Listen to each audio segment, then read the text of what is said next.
കഞ്ചാവ് കേസിൽ യു പ്രതിഭ എംഎൽഎയുടെ മകൻ ഉൾപ്പെടെ 7 പേരെ ഒഴിവാക്കി എക്സൈസ് നാർക്കോട്ടിക് സ്പെഷ്യൽ സ്ക്വാഡ് കുറ്റപത്രം സമർപ്പിച്ചു. അമ്പലപ്പുഴ കോടതിയിലാണ് റിപ്പോർട്ട് സമർപ്പിച്ചത്. ഇതോടെ കേസിൽ 2 പ്രതികൾ മാത്രമായി. യു പ്രതിഭ എംഎൽഎയുടെ മകൻ കനിവിനെ അടക്കം പ്രതിയാക്കി എഫ്ഐആർ ഇട്ട കേസിലാണ് മാറ്റം. തെളിവുകളുടെ അഭാവത്തിൽ 7 പേരെ പ്രതിപട്ടികയിൽ നിന്ന് ഒഴിവാക്കിയതായി നേരത്തെ എക്സൈസ് ഇടക്കാല റിപ്പോർട്ട് സമർപ്പിച്ചിരുന്നു. ഡിസംബർ 28-നാണ് കേസിനാസ്പദമായ സംഭവം. 3 ഗ്രാം കഞ്ചാവുമായി കനിവ് ഉൾപ്പെടെ 9 പേരെ എക്സൈസ് സംഘം പിടികൂടുകയായിരുന്നു. 9ാം പ്രതിയായിരുന്നു കനിവ്. 1ാം പ്രതിയിൽ നിന്ന് കഞ്ചാവും 2ാം പ്രതിയിൽ നിന്ന് കഞ്ചാവ് ഉപയോഗിക്കുന്ന ഉപകരണവും കണ്ടെത്തി. മറ്റുള്ളവർ കഞ്ചാവ് ഉപയോഗിച്ചെന്നായിരുന്നു അറിവ്. പിന്നീട് പ്രതികളെ ജാമ്യത്തിൽ വിട്ടു. കുട്ടനാട് എക്സൈസാണ് കേസ് രജിസ്റ്റർ ചെയ്തത്. ഇതിനു പിന്നാലെയാണ് മകനെതിരെ കേസെടുത്തില്ലെന്നാരോപിച്ച് യു പ്രതിഭ എംഎൽഎ രംഗത്തെത്തിയത്.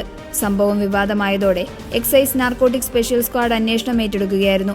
എന്നാൽ വൈദ്യപരിശോധന നടത്താത്തതിനാൽ പ്രതികൾ കഞ്ചാവ് ഉപയോഗിച്ചെന്ന് തെളിയിക്കാനായില്ല.